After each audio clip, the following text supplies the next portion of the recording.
Bismillahirrahmanirrahim. Assalamualaikum warahmatullahi wabarakatuh. Eh, Insya Allah pada pertemuan kali ini saya selaku salah satu anggota dari kelompok ini mewakili teman-teman semua akan memaparkan materi tentang gangguan kulit selulitis. Kami beranggotakan saya sendiri Mudibo Rizal, kemudian ada Mutia Rahmah, Nabila Ananda Nazri, Mutia Rahmah, Nabila Maulida, Maulida Sofiati, dan Nadia Rahmi. Di sini materi sub yang akan kami sampaikan yaitu ada definisi selulitis, epidemiologi, patofisiologi, tanda dan gejala, referensi panduan guidelines, penata laksanaan secara non farmakologi, penata laksanaan secara farmakologi, monitoring efek obat, dan edukasi pasien mengenai obat yang diterima.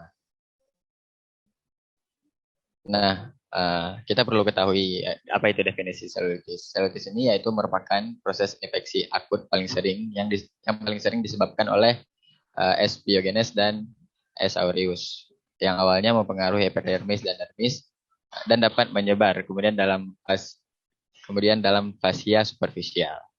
Nah, infeksi ini cenderung menyebar melalui jaringan limfatik dan aliran darah. Luka yang disebabkan itu umumnya panas, nyeri, dan kemerahan pada kulit di area tubuh tertentu. Kemudian untuk epidemiologi selulitis ini sendiri, jadi dia relatif umum dan paling sering terjadi pada orang dewasa, parubaya, dan lebih tua. Ketika membandingkan pria dan wanita, tidak ada perbedaan yang signifikan secara statistik dalam kejadian selulitis. Nah, ada sekitar 50 kasus per 1.000 pasien per tahunnya. Sekitar 4 juta pasien dirawat di rumah sakit karena selulitis di antara tahun 1998 dan 2006.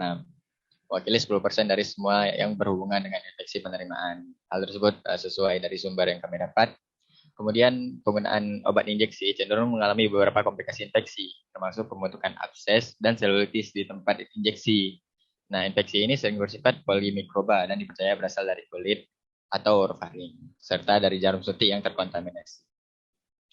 Nah, di antara 23.650 kasus strep grup A invasif di Amerika Serikat yang terjadi pada tahun 2017, hampir 45% pasien memiliki selulitis menurut data pengawasan antibakteri aktif.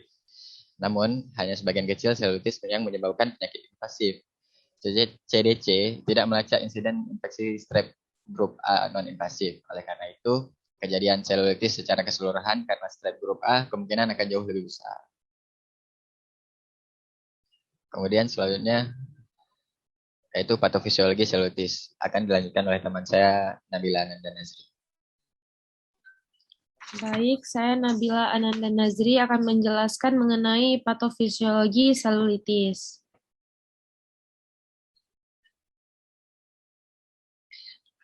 Menurut Isel Bahar, yaitu bakteri patogen ini, dia itu menembus permukaan tubuh yang biasanya itu lapisan luar, sehingga menyebabkan infeksi pada permukaan kulit berupa peradangan.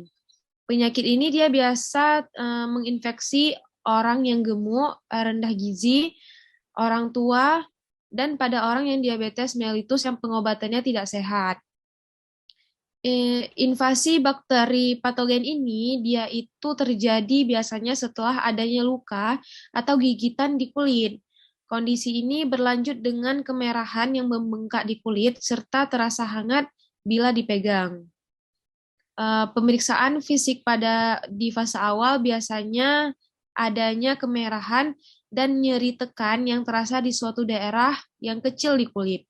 Kulit yang terinfeksi ini biasanya menjadi panas dan bengkak dan adanya seperti kulit jeruk yang terkelupas.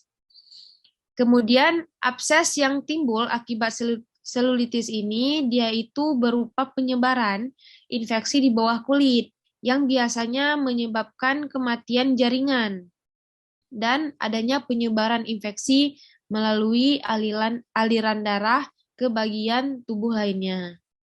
Selanjutnya, di sini ada pathway selulitis. Jadi yang pertama itu adanya bakteri patogen yang biasanya itu Streptococcus, Staphylococcus. Dia itu menyerang bagian tubuh yang biasanya tuh di kulit atau jaringan sukutan.